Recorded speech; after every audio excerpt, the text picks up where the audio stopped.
Hey, Terry, thank you Hi. so much for joining me on The Same Drugs. I'm really looking forward to talking with you. Nice to be here. So, I'm curious to know when you got into journalism and why. I got into journalism because I didn't believe what I was reading in the newspapers. I got into journalism because I could. It was something I could do. I came up the old way, 6 years apprenticeship in the old guild system, and then you're a journeyman. And maybe 2 or 3 years after that, you're allowed to have an opinion. I was a boy reporter. I mean, I've been in this racket since I was a kid. And I've been a reporter and a city editor, an assignment editor, columnist. I've covered a number of beats. They tend to be fairly related. Labor, a lot of Indigenous, natural history stuff. I've written a number of books that sometimes end up on the natural history shelf, sometimes end up on the Aboriginal rights shelves. In the last 20, 25 years, most of my work has been in the category of foreign policy, global human rights.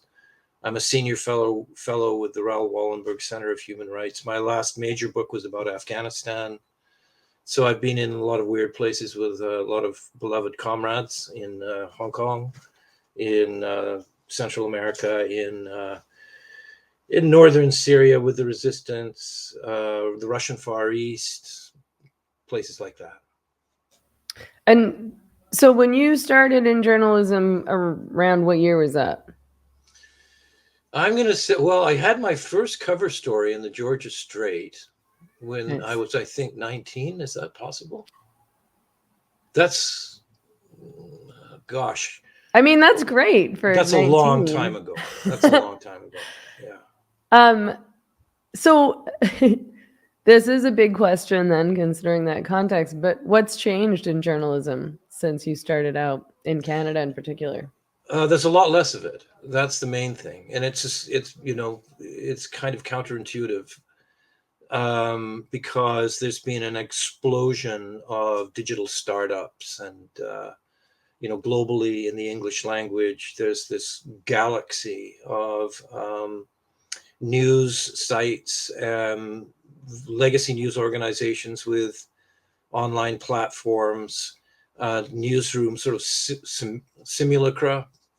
They look like newsrooms, they look like news sites, but they're not really.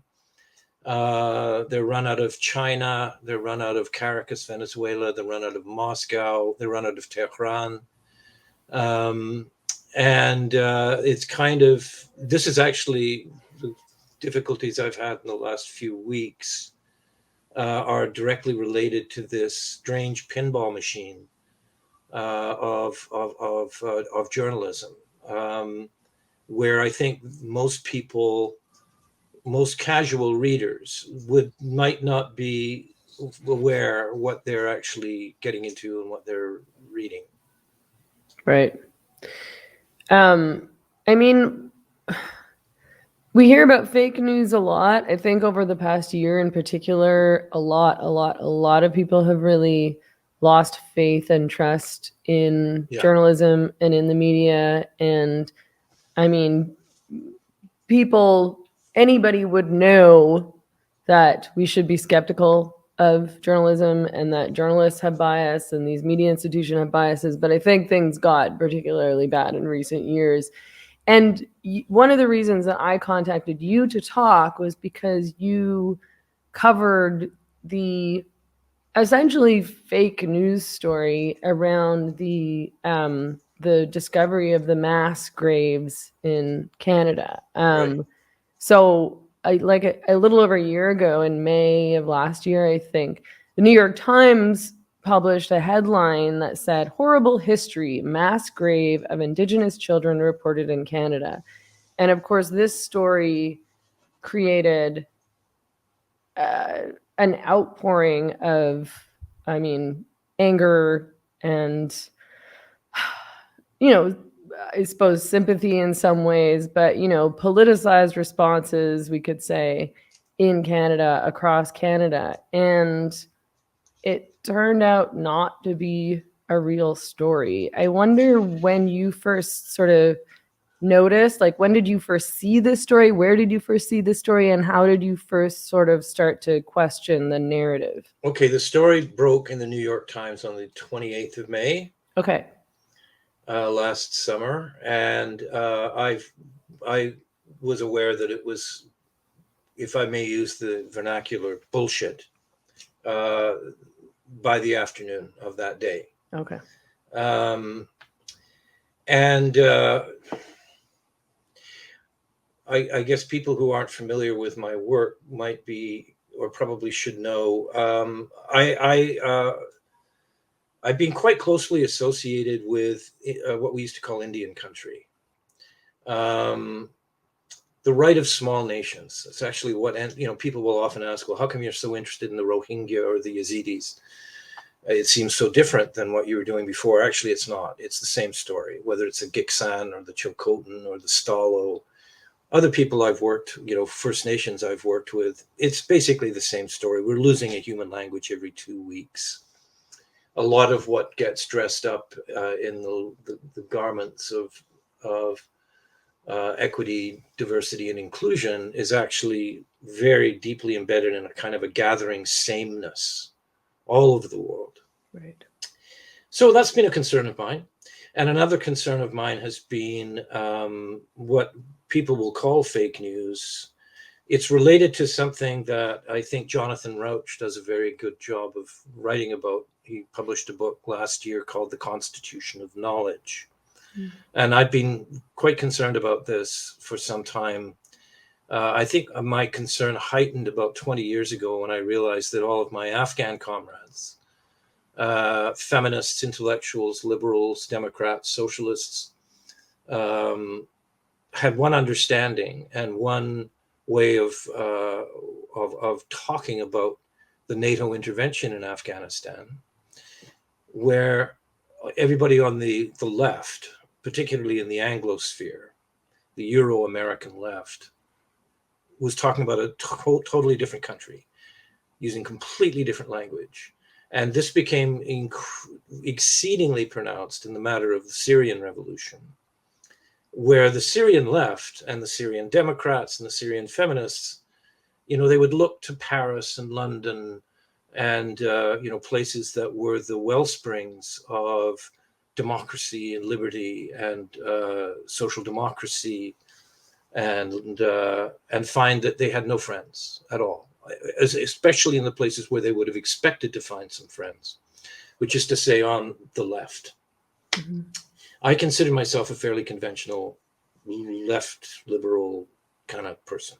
I don't have any ideological commitments, but I've always sort of come up that way. And I refuse to be evicted from that house.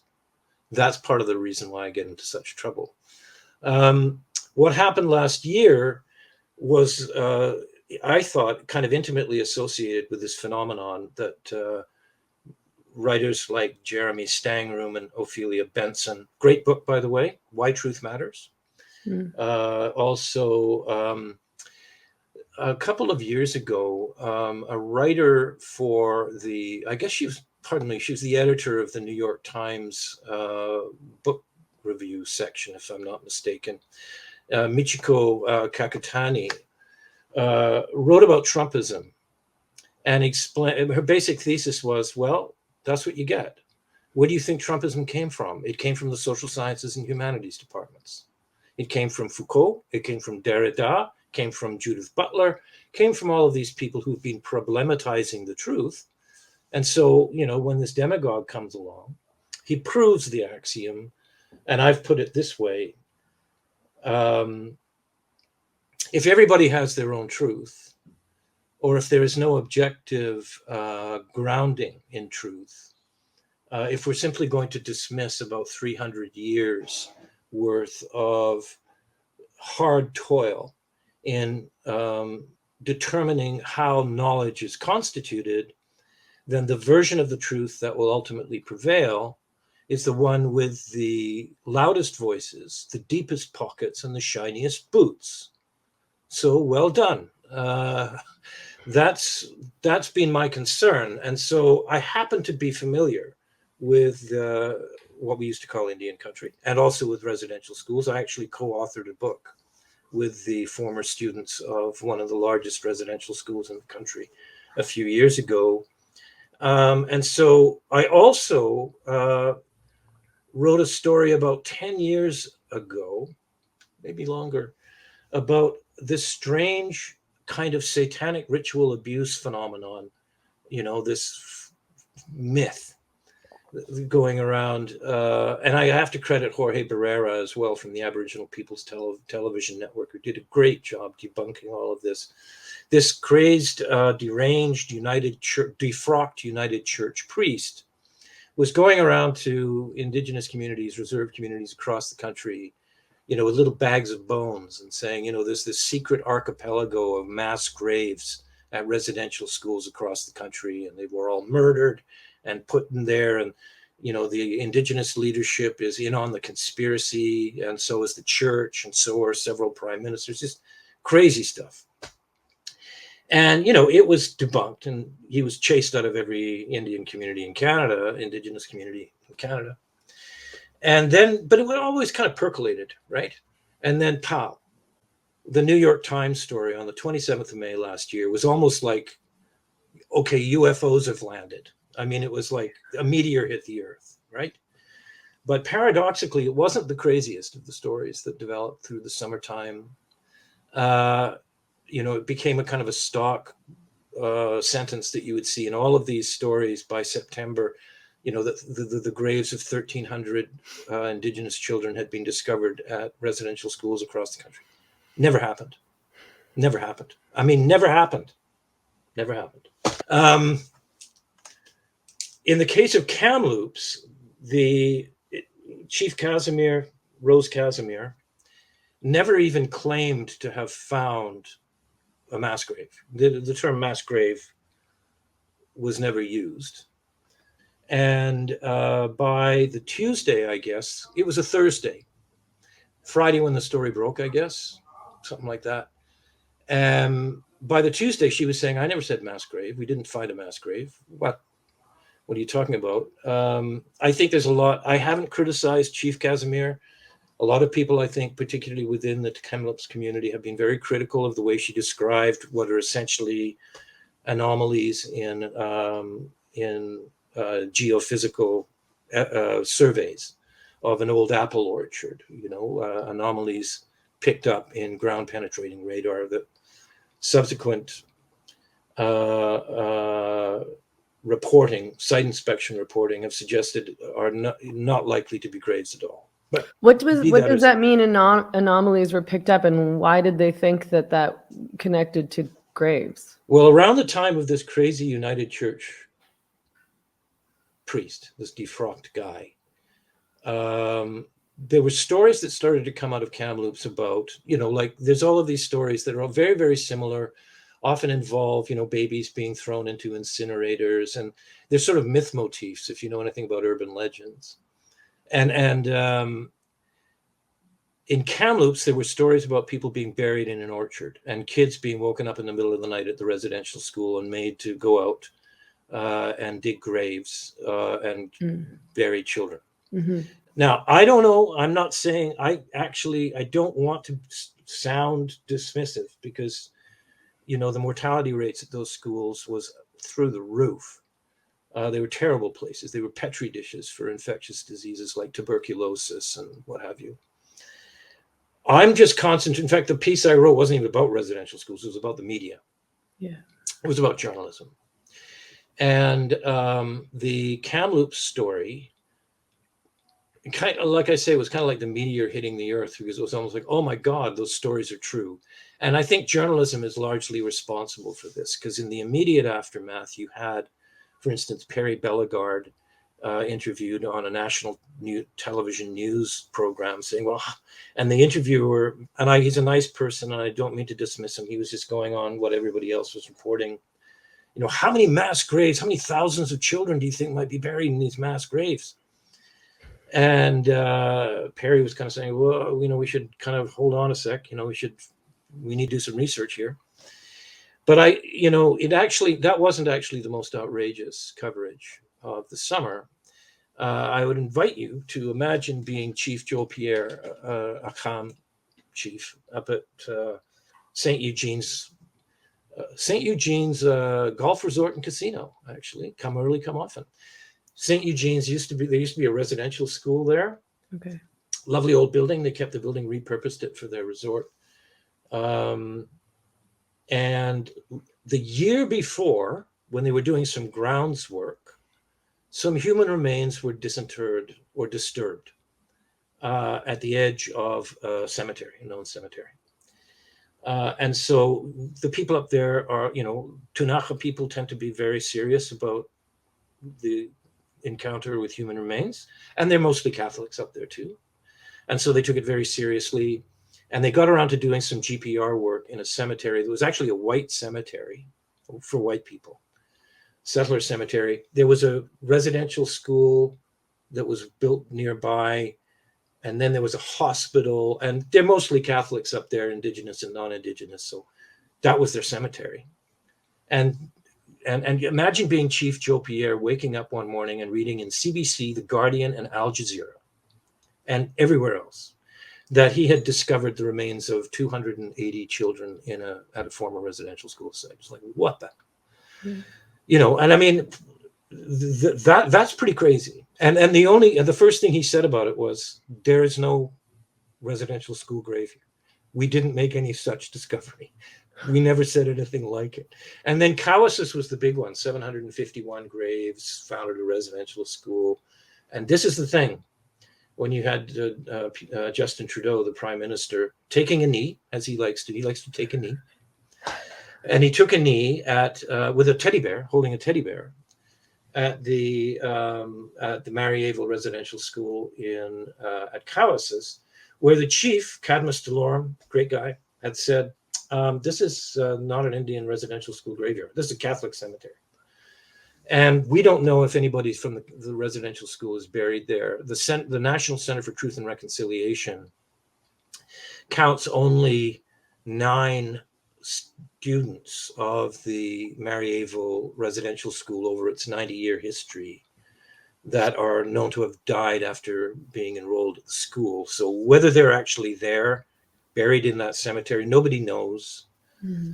And again, I want to credit Jorge Barrera, who's now with the Indigenous unit at CBC, the only reporter who really did any on-the-ground work there, who, he talked to all these old people and saying, why didn't they talk to us? Like, here we live here, and Lloyd Larat and elders saying, well, the media came along and Trudeau and everybody wanted this story about, unmarked graves, and the story kind of took on a life of its own. These graves are unmarked because, like most or many Indigenous cemeteries and rural cemeteries, the crosses are wooden. There's grass fires. The crosses burn. And so you could say, yeah, that's an unmarked grave. And I guess you could say, yeah, somebody's buried in an unmarked grave. Nobody was there's no evidence at all that any of these, among the 1,300 alleged, burials of Indian children, it's not clear how many of them were burials of Indian children. It's not clear how many of them, if any, were actually, instances of children being put in the ground and buried and left without any kind of grave marker. It was pretty crazy. And I just my objective was to say, what the hell? It was about journalism. I've concurred and argued for the proposition that residential schools were cultural genocide. As I say, I've co-authored a book with the survivors of a residential school. Wasn't even about residential schools, but it was about journalism. And the fallout was pretty magnificent. It was pretty spectacular. Right. So what were the repercussions of that story? What was the impact? Oh, man. Well, let's see.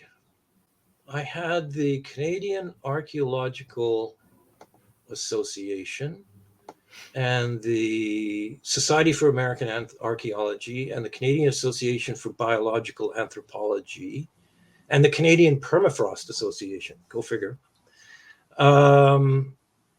And Indigenous Crown Relations Minister Mark Miller basically calling me a genocide denier.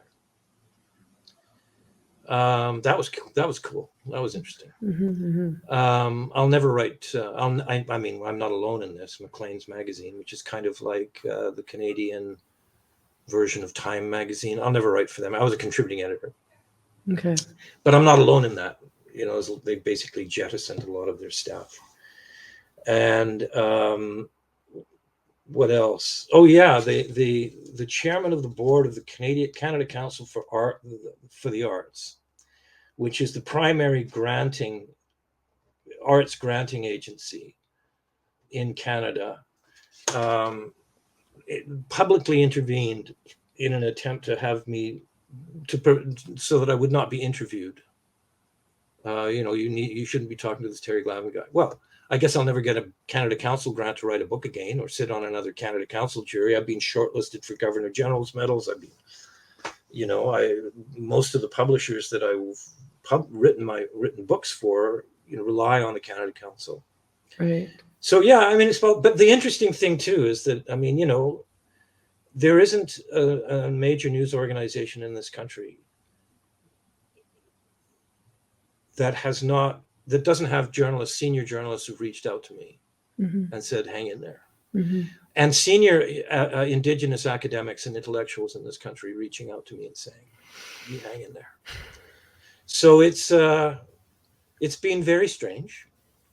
It's been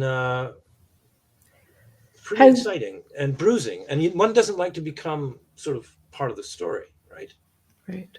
But, right. I mean, targeting you and making the story about you distracts from the real story, and I think distracts from, people's ability to or inclination to correct the story, which I'm also wondering, like, did any of these places, any of these media institutions, these websites that reported this story about mass graves, Indigenous children, did anybody correct the story? The Washington Post went with mass graves too, and immediately said, "Whoops, we're retracting that." Nobody claimed to have found a mass grave. The New York Times is still up. You go to the New York Times mass grave. Generally speaking, I mean, the craziness has got. I mean, there's been even more recent craziness, which I find really amusing. We should come to it. It's just mad.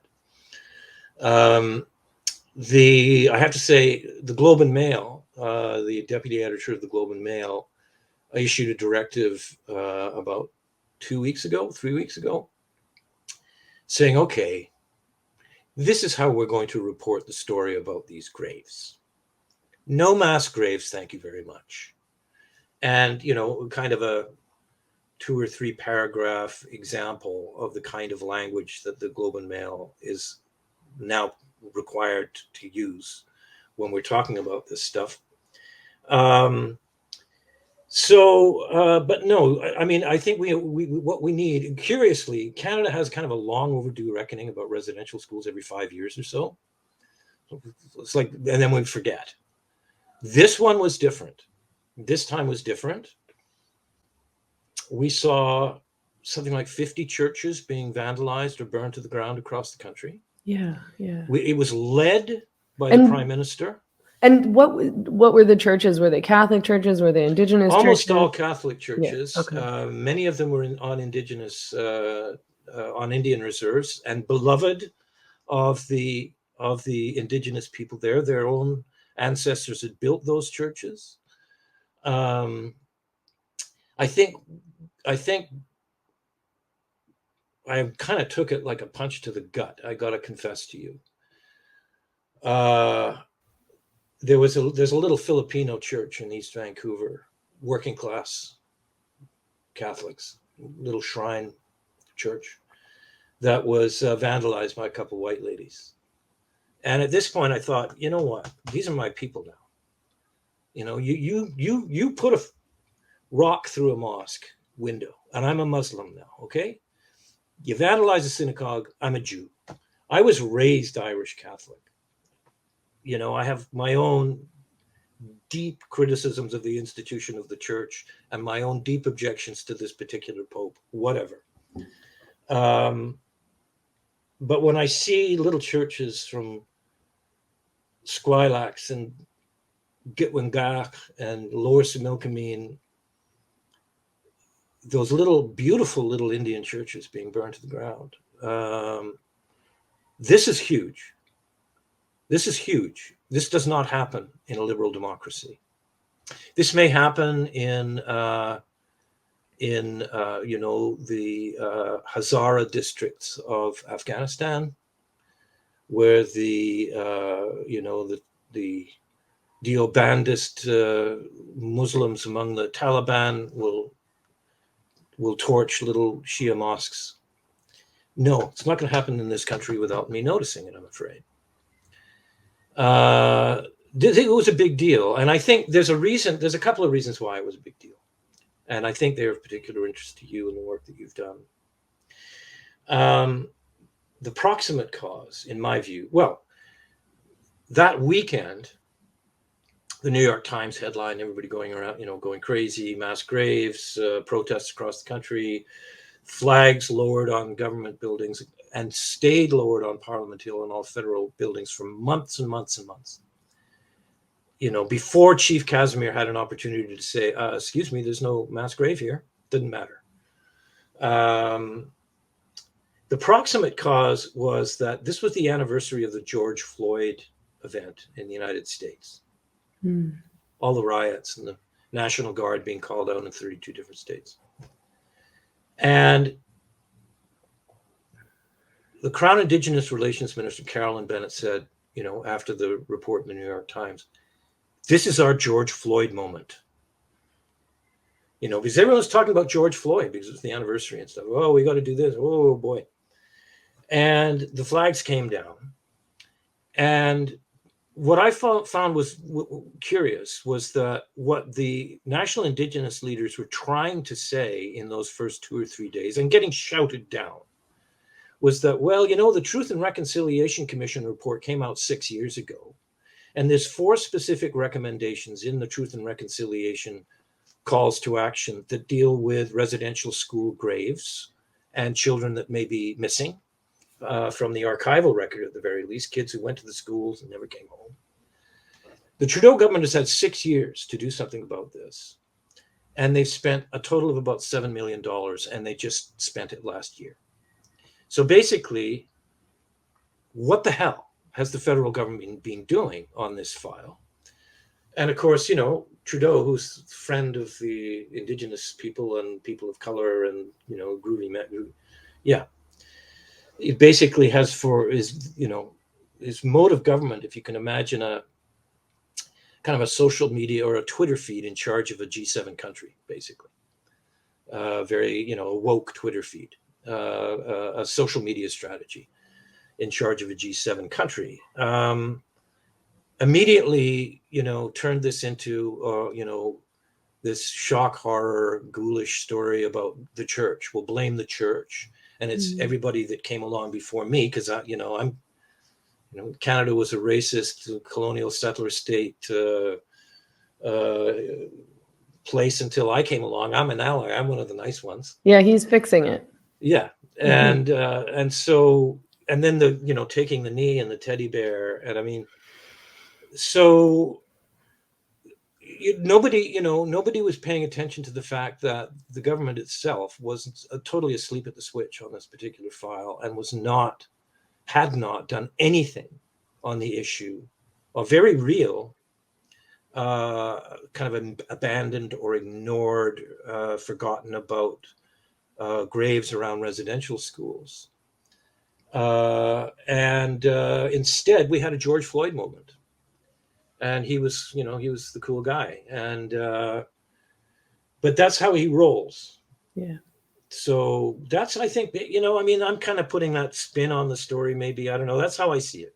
Well, and Trudeau consistently, and the Liberal government consistently sort of picks up American trends, American activist trends, ideological trends, political trends, and then tries to apply them to Canada, like regardless of whether or not they fit. And most often they don't fit. And he's done this with the gun issue as well.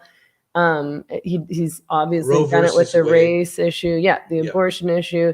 He gloms onto these issues that really have nothing to do with Canada and don't make any sense in a Canadian context, but uses them because he knows that it's good for social media, and it's probably good for headlines, and it fits his desire to be perceived as this super woke progressive guy. Yeah, I think, I mean, fair enough if that's the way he wants to play it, I guess. What I object to is that he uses this kind of frivolous politics as a substitute and to misdirect from his own government's failings. Just a week ago, August 1st, Emancipation Day. I've written about this quite extensively, actually. It's something because of the work that I do is concern of mine. And that is the traffic in slave goods around the world, the persistence of slavery on earth, the enslavement of the Muslim minorities of Xinjiang, and so on. And I've noticed, and I've written about how Canada, unlike the UK, unlike the United States, unlike Australia, which have anti-slavery laws on the books for decades, Canada doesn't have one. And the only reason we're starting to pay attention to the traffic in slave goods now is because the renegotiated NAFTA, the Canada-US-Mexico Free Trade Agreement, requires us to have law prohibiting the traffic in slave goods. We still don't. And the last attempt at it was just shunted off again to a parliamentary committee about 2 months ago. So August 1st is Emancipation Day. It's the commemoration of the ending of slavery in the British Empire in the 1830s. And it's actually been celebrated a lot in Canada until Trudeau came along. It's like, oh, I just discovered it.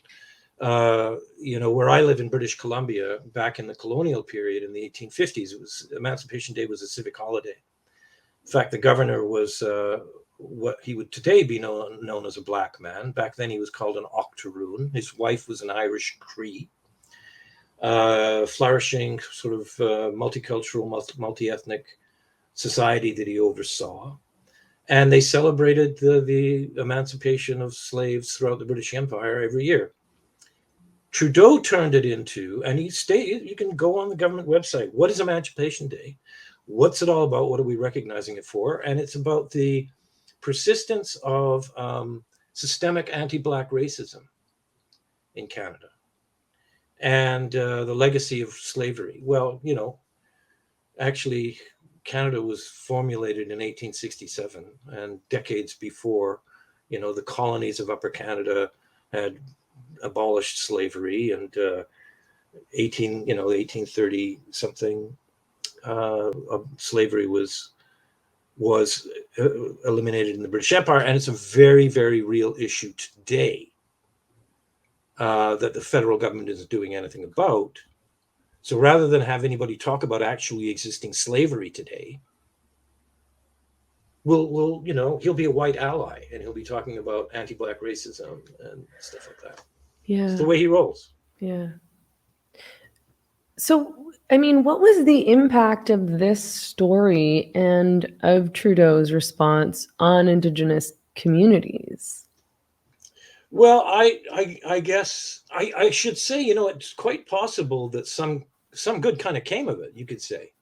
I think there's a lot of kids, a lot of young people who might have been teenagers the last time we had one of these national long overdue reckonings. Maybe they're not kind of clued in. So, I'm totally open to the notion that maybe some good came of it. Certainly, it got the federal government off its backside to do some funding on this stuff. They had put aside $30 million. The Graves issue blew up. They've now dedicated more than $300 million. Now, I don't want to be too cynical, but I guess it probably makes sense for this government, with so many unresolved issues with respect to Indigenous poverty, the fact that getting basic drinking water on so many reserves in the country remains unfulfilled. I mean, the situation on reserves in general is really awful still, both in terms of issues like drinking water, but also in terms of like ongoing generational abuse, sexual abuse, trafficking of Indigenous girls into the city for prostitution, essentially. Yeah. And so, it makes sense, I think, for the federal government, and also unresolved land claims. I mean, something like, I'm going to say, a quarter of the Canadian landmass isn't covered yet by treaty. And there have been a series of court decisions by the Supreme Court of Canada that basically say, well, you know what? You don't, the Crown can't really exercise jurisdiction here. I mean, it's a big deal. In the north, the Inuit, their tuberculosis rates are something like 300 times the rate of, non-Indigenous people in the south. Mm. But I get, from the federal government, you spend $300 million in having, Indigenous people rummaging around in old graveyards is probably, it works for them. I hate to be cynical, but, if an Indigenous community says, okay, we actually still own this land because we have no treaty, and we're going to start acting like it, that's kind of scary to people like Trudeau.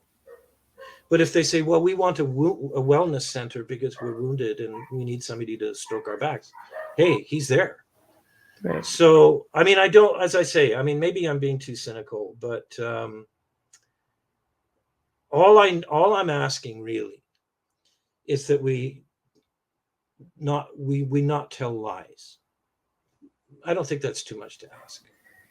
Yeah, no, I think it's really important. And I sort of think that or some of us, obviously not you, as Canadians, as North Americans, I'd say, we've lost touch with why truth matters and why truth is important. Because I do suspect that a lot of progressive activists, for example, might see this situation, be like, well, if it creates good, like, if it brings these issues about Indigenous people in Canada to light, then who cares if it wasn't true? It's like the ends are more important than the means. But, why does it matter? Why does the truth matter? Why does truth in reporting matter? It matters because, and I think address this from a fairly conventional kind of left point of view, is the truth is all we have. We don't have we don't have armies. We don't have the banks. We don't own the factories, but we got the truth. And that's all we've ever had.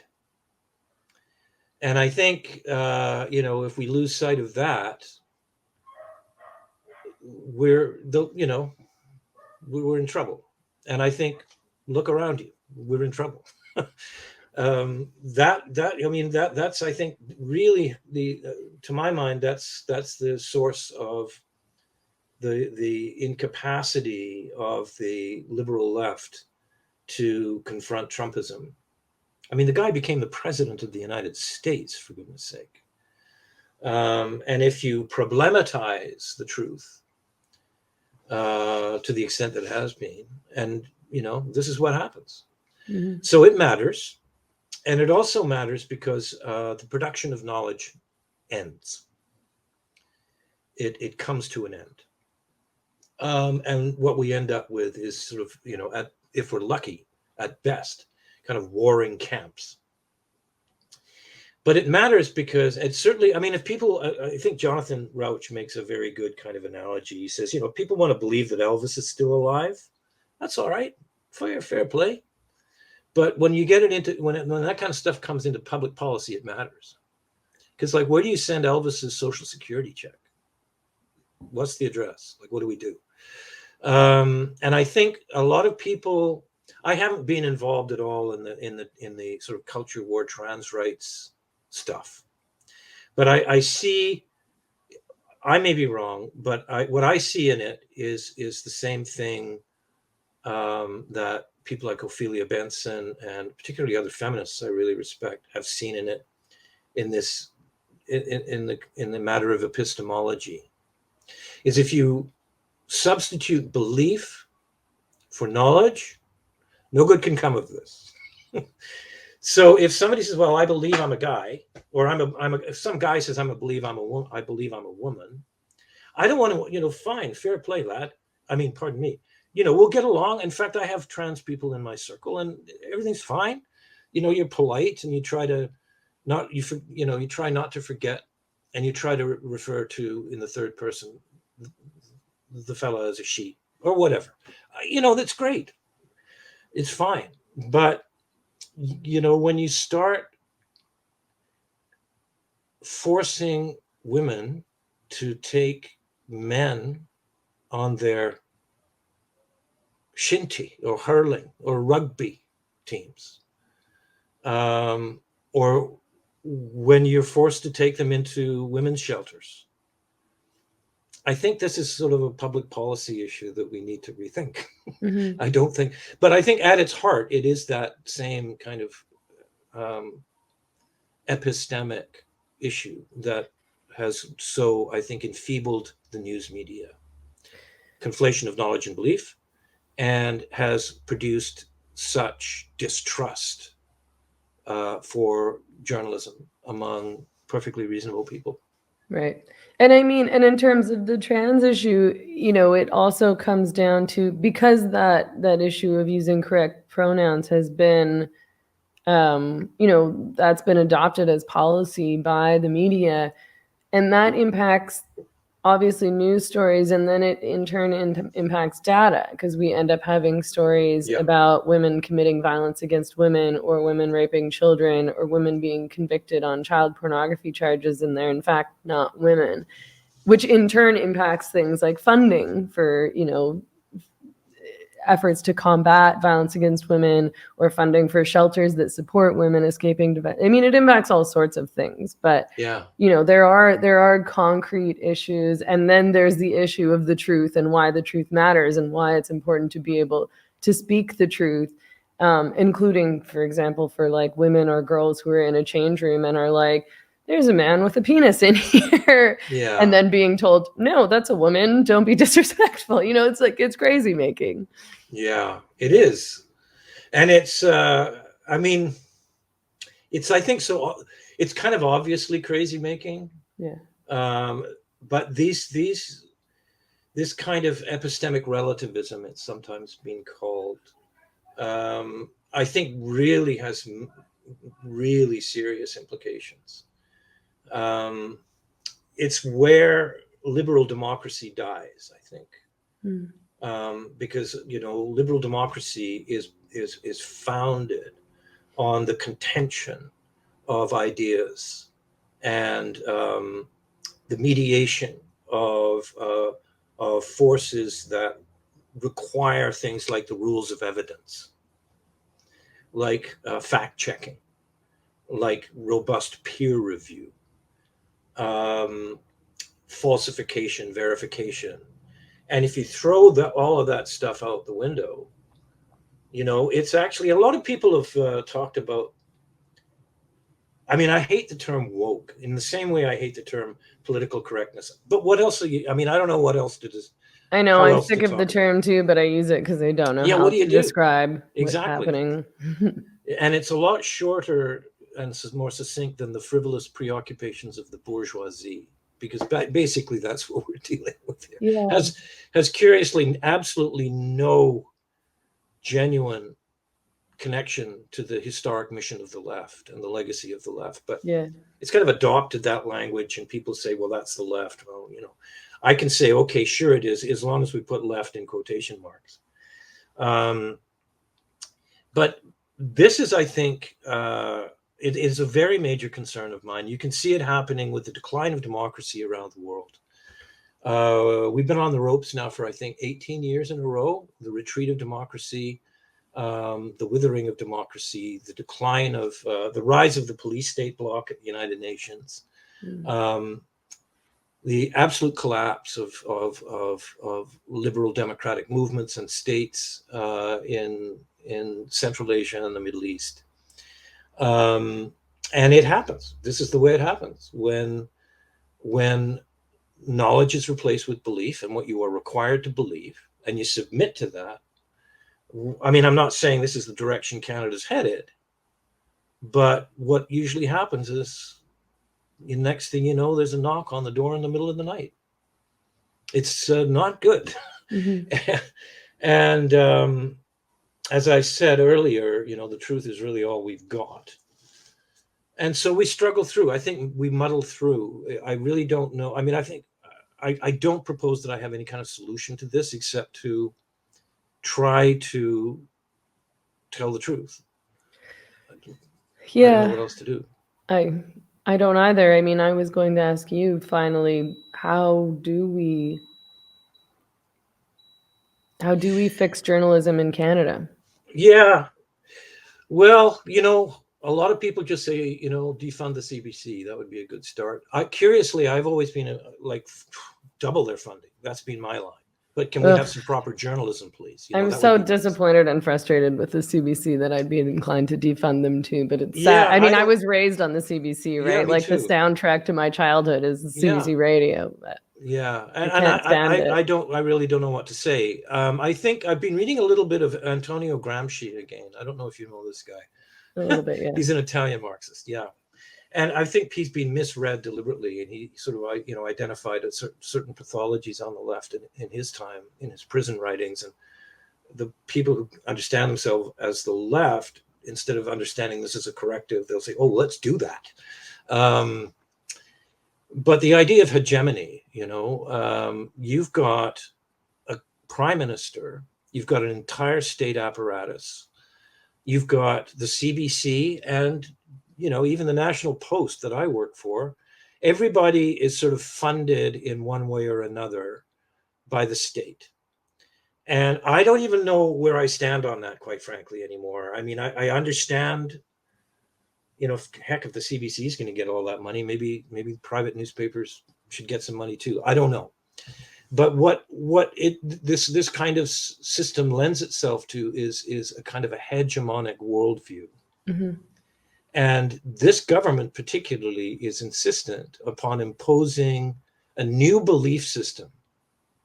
It's kind of like a religion, but an entirely new belief system on Canada and Canadians, that this is the way we have to understand Canadian history. Mm-hmm. This is how we have to understand who we are as a people. This is how we have to understand our relationships with First Nations people. And if a whole bunch of churches get burned down in the process, who cares? It's understandable. This is not healthy. Mm-hmm. Well, I mean, do you think that it's fixable, or perhaps that's where your way of saying that there's no answer? Like in terms of the journalism question specifically, I mean, there's a big problem with Canadian media in Canada. First of all, it's like the media landscape in Canada is very small, so there's really not much room for anything to change. There's, the CBC, which I think, you might disagree with me, is overfunded, and I think we should just get rid of it at this point, because I think if they were given more money, they'd continue to do the same thing they're already doing, which is to control the narrative. And I think that new reporters coming up in Canada, young journalists are too scared to tell the truth because they need jobs. And again, the media landscape is so small that where do they go if they're canceled? Like they're sent off to the Yukon or something like that. I mean, they'd have to leave the country. Yeah, it also it takes up space, right? I mean, I've learned a lot from my conservative friends over the last few years. Uh-huh. I have some conservative friends. Apparently, it's buy low, sell high. Did you know that? I mean, the whole economy works that. Who knew? But the idea that if you occupy so much of the marketplace with subsidized media, and if you pull the pin on all that, it's not like journalism is going to disappear. People are looking for. People want to know what's actually going on out there. People would like all kinds of opinions. Yes, please. All kinds of debate. Yes, indeed. But let's have that. The debate based on objective reality. And the problem that I think that has emerged in a most pronounced way among people who fancy themselves to be liberals is that there's no way to have, there's no basis for a decent disagreement, let alone agreement, because there's no basis. There's no Right. understanding of what the argument's about or what the agreement is about. And there's fear. There's a tremendous amount of fear among journalists. Social media has a lot to do with that, but there's been a kind of a hybridization of social media and legacy media and new media and propaganda platforms. It's a very, very strange environment, and I do think that people need to trust themselves a lot more. People need to. I don't know that there's much you can do in terms of state. I'd like to think there was, but I don't think that state intervention, to deal with misinformation and fake news and so on, at least in this government's case, I'm sorry, I've lost faith in the capacity. And I'm not somebody who argues for a small state. I'm not a libertarian, and I respect a lot of libertarian arguments on this front, but I just don't have any reason to believe that any good can come of it, any good at all.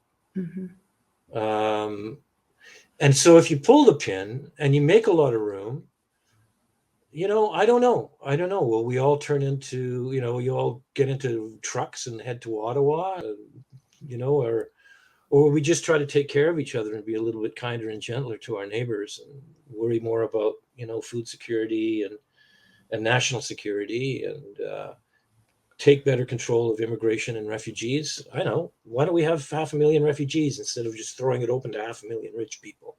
There you go. There's a policy proposal.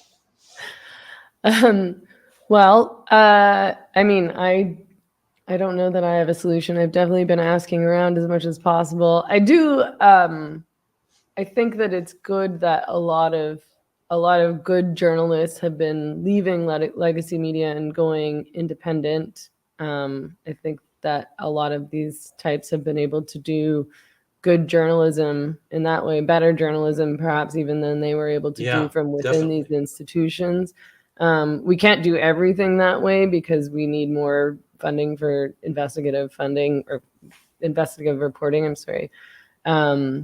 So I don't know. I think that new models will pop up. I'm hopeful that will happen anyways as these old models fall apart. And I think that people have lost faith in these media institutions, and I think that they're getting less funding as a result. So things are going to change. Things are changing already. So we'll see. Speaking of which, I do have a newsletter on Substack. Indeed. So tell us where people can find you and your work and to support you and your work. It's real easy. Just Google me, Terry Glavin, The Real Story, Substack. You'll get to my place. And it's, a lot of people, like a woman I very much respect in America, Barry Weiss. I think she's great. You can, and then there's Katie Herzog. I love Katie Herzog. Yeah, I love her too. And Jesse Singal and those guys. Matt but I haven't left. Good. I haven't left legacy media. I mean, I still work, pretty hard for the Ottawa Citizen, the National Post, but I need room. I need room, and I need time, and I need, to conduct deeper investigations and to give people background on the stories that there's only so much space, in newsprint to explore. So. Yeah, for sure. And then there's this Megan Murphy person. She's pretty there you go. Thanks so much for talking with me today. I really appreciate this conversation. I appreciate your work. Sorry if I kind of, banging on there for a while, sort of yada yada yada. No apologies. I appreciate it. It was really interesting, and I'm really happy to hear your perspective on all this. And I'm grateful for the coverage that you did on this story, and I hope that other people will pay attention and that, hopefully it'll have an impact on other journalists for sure, and how people are doing reporting in Canada. Thanks, Megan. Thank you so much. Thank Lovely you again talking for to you. your time. We'll speak again at some point soon, I hope. Have a great day. You Okay, too. take care. Bye. Bye-bye.